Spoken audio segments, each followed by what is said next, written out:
Good morning. Today is Wednesday, June 12th, 2024. It's 11:06 a.m. here in the studios of ZIZ Radio 96.1 FM. I'm Devonne, Cornelius, your host, and welcome to The Edge. Thank you so much for joining me in the program for today. Good morning, good afternoon, and good evening, wherever you are, whether you are in St. Kitts and Nevis or other parts of the region, or in the UK, Canada, USA, and other parts of the world. When we open the phone lines later, you can call us at 465-2555 or 718-577-2916. Again, the numbers to call are 465-2555 or 718-577-2916. Remember, we are also live on ZIZ TV, as well as our social media platforms. And so you can join the conversation there on our YouTube channel at ZIZ Online, or our Facebook page at ZIZ Broadcasting Corporation. Good morning again, and thank you for joining me in the conversation for today. Now, I want to continue where we left off from yesterday, because I think we had a very fruitful conversation as it relates to brain drain, slow population growth, and aging facing Caribbean populations. And yesterday we looked at some statistics as it relates to the amount of people who have left the Caribbean for various reasons, who have gone to other countries. We looked at statistics in terms of different opportunities that are needed for young people. We look at statistics, and it highlighted Jamaica in specific, where you have a population of Jamaicans living outside of Jamaica that is almost the population size of the country itself.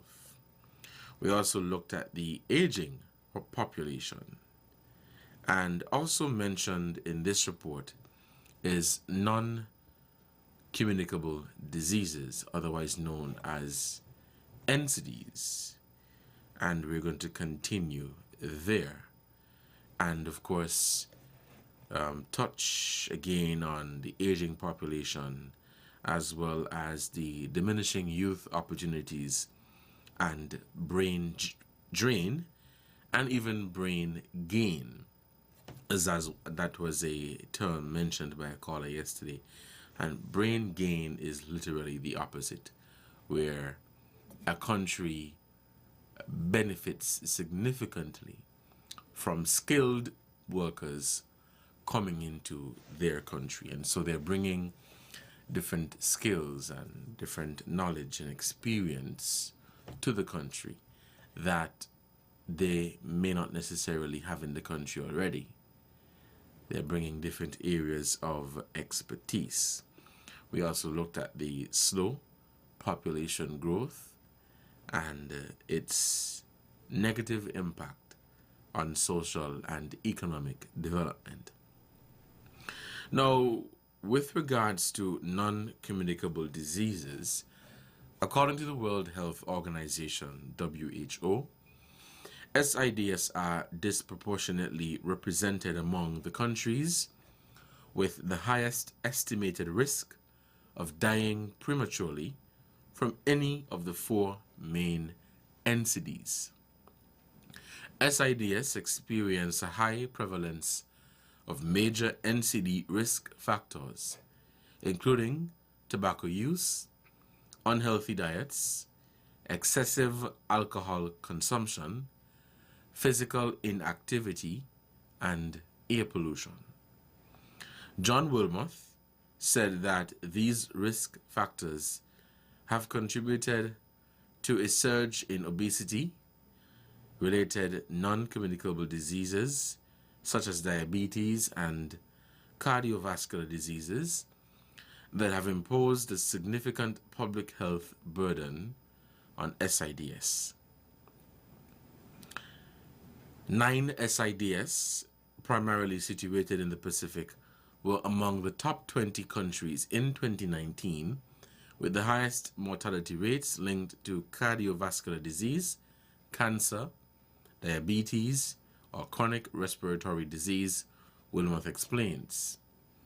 The 10 countries with the highest obesity prevalence are all SIDS in the Western Pacific, where the obesity prevalence is greater than 45% of adults. Panelists at the dialogue, and again this is a dialogue that took place at the SIDS conference that was held in Antigua. So panelists at the dialogue explored how demographic changes could drive progress on the Sustainable Development Goals and overall prosperity for the people of SIDS. UN Under-Secretary General Lee Unwa, head of UNDESA and Secretary General of the SIDS-4 conference, highlighted that sustainable development for SIDS will hinge on making the most of the demographic changes ahead, while also reaffirming the UN's solidarity with SIDS in managing these trends. The Population Prospects Report series by UNDSA provides regular research and insights on demographic trends, acting as a crucial resource for countries in their sustainable development planning. The SIDS event was part of the ongoing UNDESA Global Policy Dialogue series, and since its launch in 2020, the series has hosted monthly online discussions on the Sustainable Development Goals, engaging a dedicated and passionate virtual audience. So looking at non-communicable diseases and its significant public health burden. Oftentimes we hear people in the Caribbean speak about the quality and the delivery of healthcare, and they continue to ask for affordable healthcare. They continue to ask for, or call on our governments rather, to offer affordable healthcare and diverse healthcare. And so people should no longer have to fly to a different country or fly, let's say, out of the Caribbean region to access healthcare. And I think everybody would love that. But the reality is it may not be possible if you don't have a population to sustain it. And so we may want a certain health service to be offered here in St. Kitts and Nevis, or let's say in another Caribbean island. But that island does not have the population to sustain, or to maintain rather, that health service. And so you're going to have a case where the government would have to subsidize the cost, which in turn would mean that we as taxpayers would have to subsidize the cost, because not many people are showing up to use it. Now, this is not to suggest that you want more people to get sick and you want more people to utilize the service, because if you don't have people utilizing a particular health service, it means that in and of itself is good news. If the kidney unit is empty, that is good news. If the ICU is empty, that is good news. But there are certain health services that unfortunately cannot be offered in small islands or in small populations or small economies, because we simply cannot afford it. Because somebody is going to have to foot the bill. Whether it is you as the patient, where you're going to have to pay the real cost of that health service, or the government would have to foot the bill, which in turn would be or would mean that we as taxpayers would have to foot the bill. And so that is why you see those services are not offered in a particular country or within a particular space. And it also brings into the conversation of medical tourism.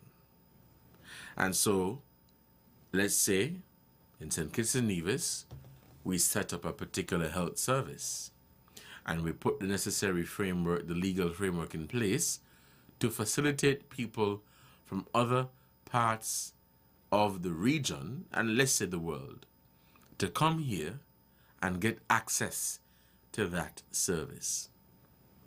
And as long as you begin to market that service, then people are going to come here to get access to that healthcare service, because it is not offered where they are. And so it's not going to just be offered to nationals of St. Kitts and Nevis or residents of St. Kitts and Nevis, but to people who are coming here for vacation, and they are in need of, there's an emergency and they are in need of something. So these are some of the things that we definitely need to look at. So non-communicable diseases, the aging population, opportunities for young people, all of these tie in very well. All of these tie in very well. And I wanted to go back to the topic of the slow population growth. Now, growing up in the Caribbean, people love that the place is quiet. People love the calm and away from the city life, the rush. People who live in Bastia would tell you that it is very different when you go to the countryside of St. Kitts, because in Bastia, people are moving a lot faster. People who live in Bastia, and Bastia in and of itself is moving faster compared to St. Paul's or Newton Ground. And it is the same when you compare it to, let's say, New York and Bastia. New York is 100 times faster than Bastia. And so people who are looking for a more relaxed life, especially if you want to retire or what have you, you would prefer to live in Bastia, or you would prefer to live in St. Kitts. So the question is, and this is something that you can think about, how do we manage the population considering our limited access to certain resources, but at the same time meet the demands of the population, or meet the demands, or to compete with the international market, to compete with the rest of the world? Because remember, we cannot continue to operate as though we are still in the 90s or 80s or 70s or let's say 60s. The world is changing really fast at a rapid rate, and we must also not just change, but adapt.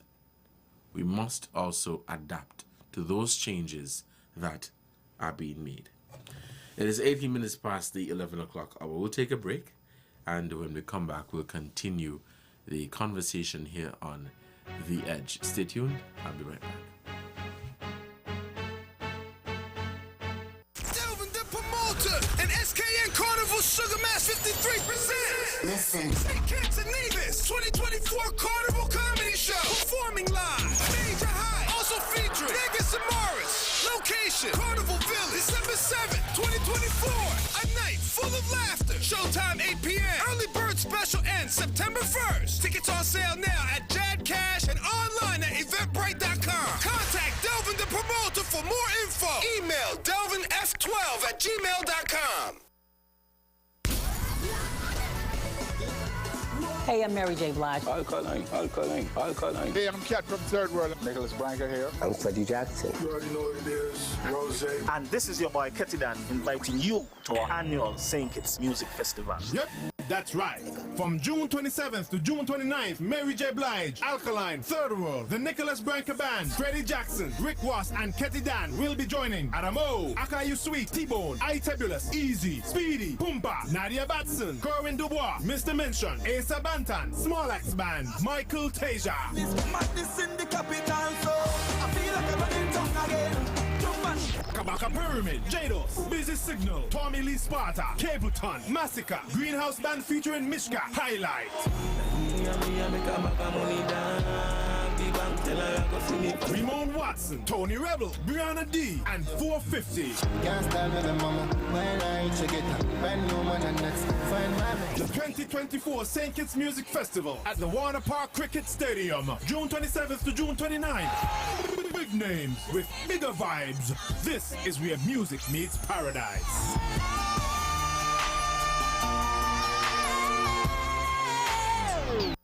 This Father's Day, give Dad the gift of relaxation, fine dining, and luxury at Belmont Sanctuary Resort at Kittitian Hill. Join us for our special Father's Day brunch featuring a mouth-watering array of Kittitian flavors, lovely crafted by The Kitchen. But that's not all. Each guest will enjoy a complimentary glass of wine or champagne, perfectly paired with their meal. And to make it even more special, brunch for two will be included when you book 2 nights over Father's Day weekend at Belmont Sanctuary Resort at Kittitian Hill. This Father's Day, create unforgettable memories with Dad at Belmont Sanctuary Resort.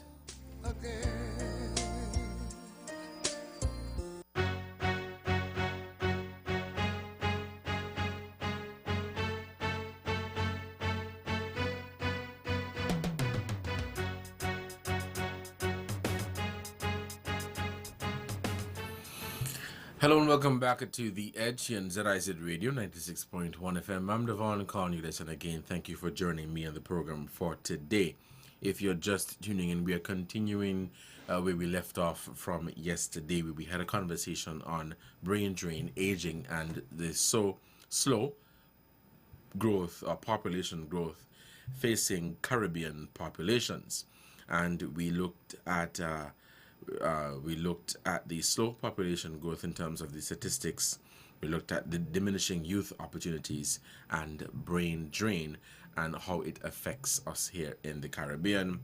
We also looked at the issue of the aging populations, and we're now on the topic of, and still looking at those as well, but looking at the non-communicable diseases and the significant public health burden that it has on small island developing states. And I gave us some of the reasons as to why, there are certain health services that are not offered in St. Kitts and Nevis or other parts of the Caribbean, especially the small islands and the small populations and small economies.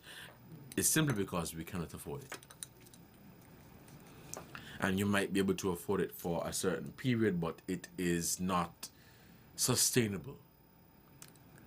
And you don't want a case where you're offering a health service and it is only available for 2 months or 3 months of the year. You'd want to ensure that in the event of an emergency, you could offer this service. And that is what public health and that is what healthcare, is all about. Because you offering this service 2 or 3 months a year are you're suggesting that it'll only be available. Sorry, you'll only have emergencies around that time, and obviously we know that is not the case. It is 11:23, and we'll open the phone lines now. Begin taking your calls at 4652555 or 718-577-2916. Your take on what I've been discussing so far in terms of non-communicable diseases and its significant impact on the public health system in the Caribbean. And cancer is a major killer here in St. Kitts and Nevis. I do not have statistics in front of me in terms of the rate, of how many people die from cancer on a annual basis, but you hear many stories of people having to, go and seek care and having to do fundraising and all of these things when it comes to cancer. And of course the questions come in terms of what is causing the cancer and why are so many people coming down with cancer. Are we doing the necessary research, or do we just have statistics to say that, well, this is what is happening, but what are we doing to address it? And this also ties into agriculture and the push that the region has been on in terms of eating local, buying local, and producing local. Some time ago, I made mention of what I would say are alarming numbers as it relates to our food import bill. And I mentioned that the food import bill dropped, I would say, significantly between 2020 and 2021 and the early parts of 2022. And it wasn't the case where it dropped because we started producing more food or our people started consuming more local food. It was simply a case where the ports were closed, and so the ships were unable to come as frequent as they should. Food simply wasn't just moving, and so that is why the food bill decreased. And so it has a lot to do with what our lifestyles in terms of the things that we consume, and the push by the Ministry and Department of Agriculture in both St. Kitts and Nevis to have us to consume more local food. In the Caribbean, there's a lot of things that we consume, and some of us simply cannot help it in the sense that you may not have access to other types of food. But in the Caribbean, we consume a lot of processed things, a lot of processed foods. Everything is processed. Everything is quick and ready to go. And it also has to do with the lifestyle that we live in terms of always being on the go. We're always busy, always moving, and nobody has time these days to run a backyard farm or garden. And then the challenges, of course, with the wild animals such as the wild pigs and the green velvet monkeys, who I would say are terrorists. And so imagine you having a backyard garden and you come home after you've spent all morning in there. You come home in the afternoon and you see these wild pigs or wild animals or the green velvet monkeys ransacking your garden. So these are the challenges that people face. So when we're having these conversations, these are other things that we must also take into consideration. The phone lines are open and we take your calls now at 465-2555 or 718-577-2916. Your views, thoughts, and opinions on what I've been sharing with the listeners thus far as it relates to brain drain, the aging population, and the slow growth. Now, even as you look at brain drain, and this is always a topic that I like to engage people on, because I think there's so many other subtopics on the brain drain that we don't really take into consideration when you look at brain drain. And some people unfortunately just see it as, well, people just want to leave, forgetting that there are people who leave in search of a better life, not just for them, but their family members who remain home. A caller made the point yesterday that there are people who go to other parts of the world and they send their remittances, and so they send packages home, they send money home, they send all sorts of things home, and they contribute towards the economy in St. Kitts and Nevis. They make a contribution towards St. Kitts and Nevis, and that was one of the points that was made yesterday, which is very true. But there's so many factors that I believe that contribute to brain drain, and this also ties into education and training and skills training. We need people who are skilled. We need people who are skilled, and we cannot continue to suffer from brain drain. But how about we start to see the benefits of brain gain, where people are coming to our shows to offer their services that our people here may not be able to offer, or a case where they come and they offer the training, and so our people are now positioned to offer that service, or our people go to other islands, other territories, other countries, to get trained and certified in a particular area, because when they come back home, that area is going to be in high demand. You also have people who are fearful of trying to pursue their dreams, and so you may be interested in a field that is not as welcoming or not as popular here in St. Kitts and Nevis, and so you decide to change your mind and go into another field where people are operating within that quote-unquote safe space, and you're just trying to pay your student loan and service the other debts that you may have. And majority of the times, that is the case.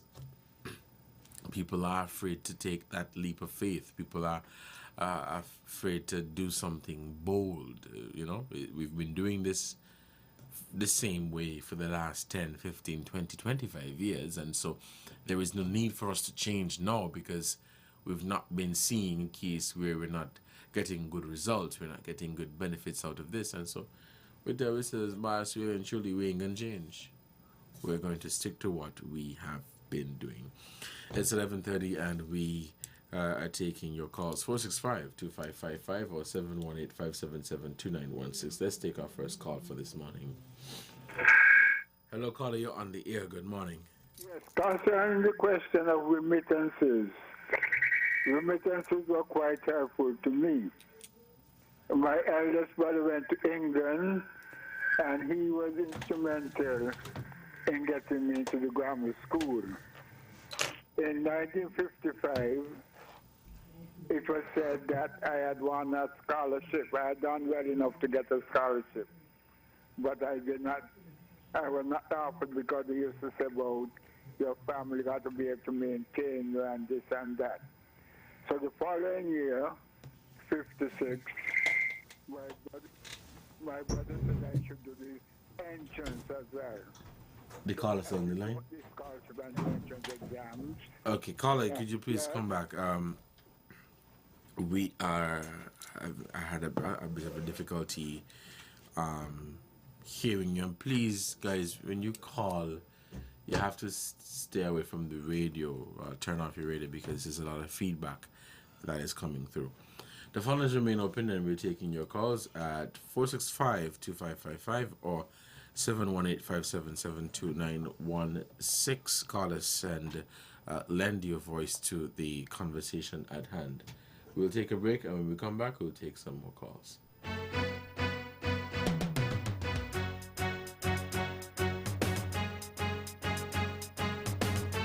Celebrating culture, embracing history. It's Culturama 50. It's our heritage. That's how we live. Come vet with us for the 50th. We're doing it big. Pulsating sounds, masquerading clowns. Streamed on a big drum, we'll be taking over town. 'Cause we're celebrating culture, embracing history. It's Culturama 50. We'll celebrate its 50th anniversary from July 25th to August 6th, 2024. Come join us. Celebrating culture, embracing history. It's Culturama 50.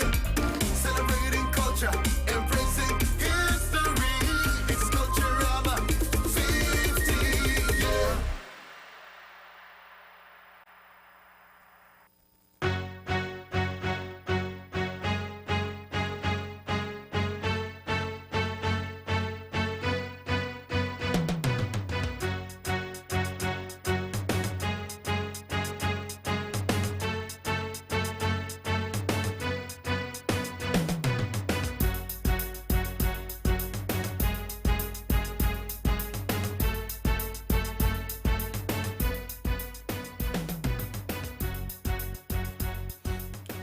Hello and welcome back to the Edge on ZIZ Radio 96.1 FM. I'm Devonne, Cornelius. The phone lines are open.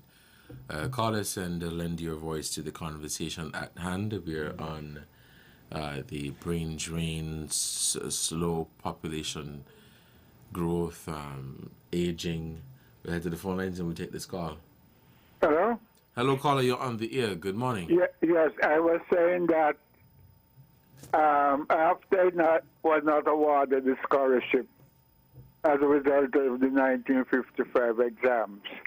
My brother said I must do the entrance as well in 56. So they bought the entrance exam and the scholarship exam, and I went in as a result of the entrance where my brother paid for me. So since I was already in the school in 1957, I was given the scholarship. Because in those days, the school year ended in December. I was given the scholarship in 57. So that is how I ended up at grammar school. And the money we had paid for the first term was refunded to me. So remittances were quite helpful in my case. Thank you. Mm-hmm. All right, caller, thank you for your contribution to the program. The phone lines remain open, and we are taking your calls at sorry, at 465-2555 or 718-577-2916. Call us and lend your contribution to the program. Do we have any callers on the line? 465-2555 718-577-2916. Let's take this call. Hello, caller, you're on the air. Good morning. Good morning. Hello, caller, good morning. You're on the air. Hello? Yes, you're on the air. Good morning. Yeah, good morning. I'm saying, the King's program, it work. The present people need to go revisit that. Do you have a contribution to make to what we're talking about today? Yeah, because his health, is a cancer. What's going on is a cancer. Yeah, and it's food we're thinking about there, boy. Yeah, and one kind of food. I'm saying, we need to revisit that cancer. See what in it, what treatment we were using that was working. In my view, the only problem the administration now had is not in itself that the program was not working. But with caller, the people who are getting the money, I'm saying, caller, how does what you're saying, with the right caller? food and St. Kitts would be a much healthier place. Enjoy the rest of your day. Oh boy. All right, the phone lines remain open. We're taking your calls. 465-2555. I'm trying to get from the caller what is he saying and how does that tie into what we're talking about today. I appreciate that you want to make a contribution, but today we are focusing on the topic at hand, which is brain drain and the slow population growth. And the caller is unable to explain to me how does that tie into brain drain. But nevertheless, thank you for your call and your contribution to the program. It is 11:39. The phone lines remain open. Call us at 465-2555 or 718-577-2916. Looking at the impact, the significant impact of non-communicable diseases, I think ministries of health in both St. Kitts and Nevis and other parts of the region have been implementing a number of programs to address the issue of non-communicable diseases. Private sector organizations, they too have been doing their part. So it is not to say that they're not doing anything and they're not trying to address the issue, but it has to do with how we adapt to those changes. It really has to do with how we adapt to those changes. But in order for one thing to work, the other must work. And of course, it brings me right back to what I talked about earlier, agriculture. If you want your population to, if you want to lower the rate of NCDs in the region, then you must improve food, the production of local food. And the onus is not just on the government or the ministry, Department of Agriculture, but the onus is also on the farmers. The onus is also on ordinary citizens for they to make their contribution, but at the same time, it must be a working relationship, and there must be communication between both parties, and there must be different support. Support must be offered, because I go back to the point, and I am being realistic here when I say that it is easy for us to say that, let's go into backyard gardening or farming, or let's open a farm, but you must look at the pros and cons, and you must look at the risk factors and the benefits as well, and you weigh them, and you see if you're going to make a profit, and if you see if what you're doing is going to make a significant impact, or you're going to have a case where you're burning out yourself and you're not doing much. We want to take some more calls. Do we have any callers on the line? If not, let's take this very short break, and we will be right back to continue our conversation.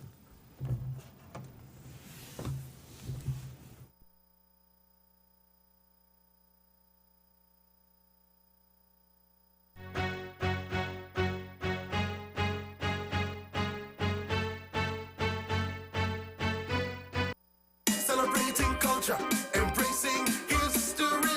It's Culturama 50. Yeah.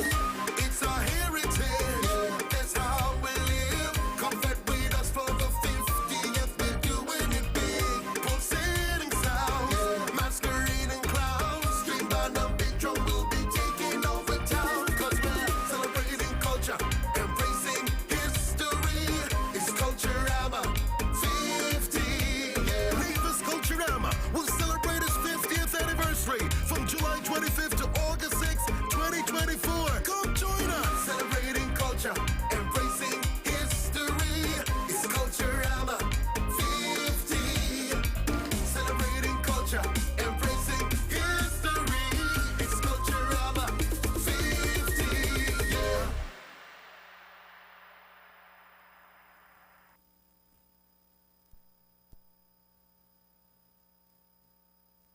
It affects.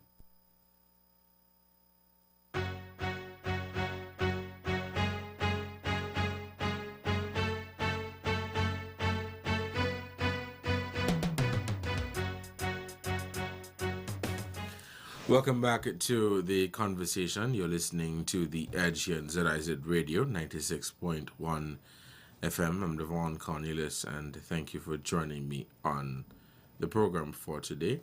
The phone lines are open, and we're taking your calls at 465-2555 or 718-577-2916.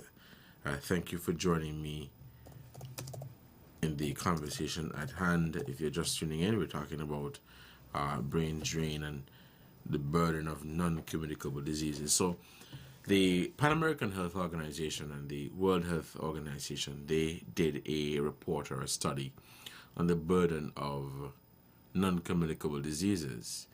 And according to PAHO.org, non-communicable diseases are the leading causes of death and disease burden in the region of the Americas.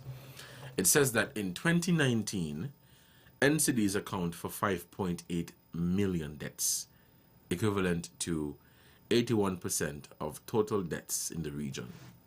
That is staggering and very alarming. It also accounts for the loss of 226 million disability-adjusted life years, 121 million years of life due to premature death, and 105 million years of life lived with disability or ill health. Now, the data visualization presents the level and trends of the disease burden of non-communicable diseases by age, sex, and country from 2000 to 2019. And the burden of non-communicable diseases is measured by using deaths, disability-adjusted life years, years lived with disability, and years of life lost due to premature death. And these are I'm just looking at it at a glance, and this is staggering. Now, region-wide in 2019,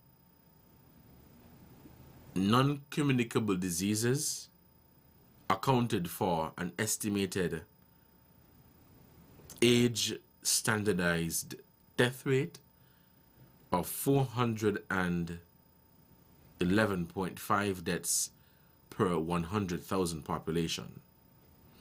So that is 482.6 deaths per 100,000 for men and 351.6 deaths per 100,000 for women. It also accounted for a substantial variation across countries in the age standardized death rates, from a high in Haiti, that is 838.7 deaths per 100,000 population, to a low in Canada of 301.5 deaths per 100,000 population. The countries with the highest age standardized death rates are Haiti, topping the list, Guyana, Suriname, Grenada, Honduras, Bolivia, and Nicaragua. Disability adjusted life years and the summary. So in the region in 2019, non-communicable diseases account for 226 million, and then 112 million years in men and 114 years in women. The countries with the disability adjusted life years, the highest rates are again Haiti, Guyana, Suriname, Grenada, St. Vincent and the Grenadines, Honduras, and Guatemala. Then we have years lived with disabilities, where people live most of their lives being disabled or having some sort of ill health.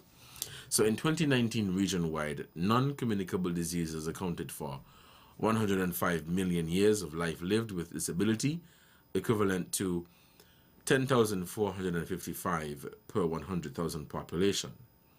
And the countries with the highest levels of years lived with disability are the United States of America, Guatemala, Mexico, Guyana, and El Salvador. These are some very alarming numbers. So sometimes I know we think it is crime and the killing of our young men and women, but non-communicable diseases, I would say, could be termed as a quiet killer, because it is killing our region, it is killing our people. The statistics and the numbers are there, but unfortunately, we pay no attention, or we pay no real attention, for that matter, to those alarming statistics and what we ought to do to bring those down. And so these are the things that continue to impact us, and impact us negatively in terms of population growth, or people are dying faster than they are being born. And that is the harsh reality. Now, this also looked at the non-communicable diseases risk factor indicators, and it looked at the alcohol consumption, it looked at the salt intake, it looked at tobacco in terms of the smoking of tobacco, it looked at the sugary stuff and all of these things, and insufficient physical activity. But topping the list was alcohol consumption. And unfortunately today, alcohol consumption is an everyday thing for people. There are people who consume a significant amount of alcohol on a daily basis. And it is seen as a social norm. It is seen as something that is cool, or something that is acceptable, or something that is, macho when you drink a lot of rum. But excessive alcohol consumption on a daily basis is the leading cause, or one of the leading causes, of non-communicable diseases. And so you find that you come down with all sorts of complications, and you don't know what the issue is. Or maybe you know, but you tell yourself, well, maybe I'm sorry with that, I'm going to ignore that. But that is something that, as I said, has become accepted by society in terms of the significant amount of alcohol consumption. And it also spoke to the tobacco smoking, where that too has become a norm.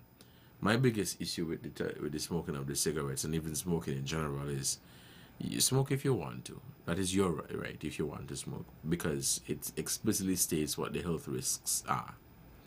But have manners when you're smoking, man. There's some people, you go into a space and you're there sitting down and they're smoking, and they have no regard for the elderly. They have no regard for children. They have no regard for pregnant women. And they have no regard whatsoever for sick people. Now, it says a lot of information that is here, and I really want to share this information with you, but I do not have the time to do so, and I promise to come back and break it down and to give this information to you, as I believe that it would be very useful for you to have this information. But as I'm here looking at the website for PAHO and the WHO, it is alarming in terms of how non-communicable diseases are killing our people. Left, right, and center, you hear people are dying of cancer, diabetes, high blood pressure, and are coming down with a number of health complications. And it is as a result of the different lifestyles that we have. I'm out of time, and I'm going to have to bring this program to a close to make way for our midday newscast at noon. Let me say thank you so much for your contribution to the program. Don't drink and drive, don't text and drive. You guys continue to have a good one. But before I close, I want to leave a motivation for you.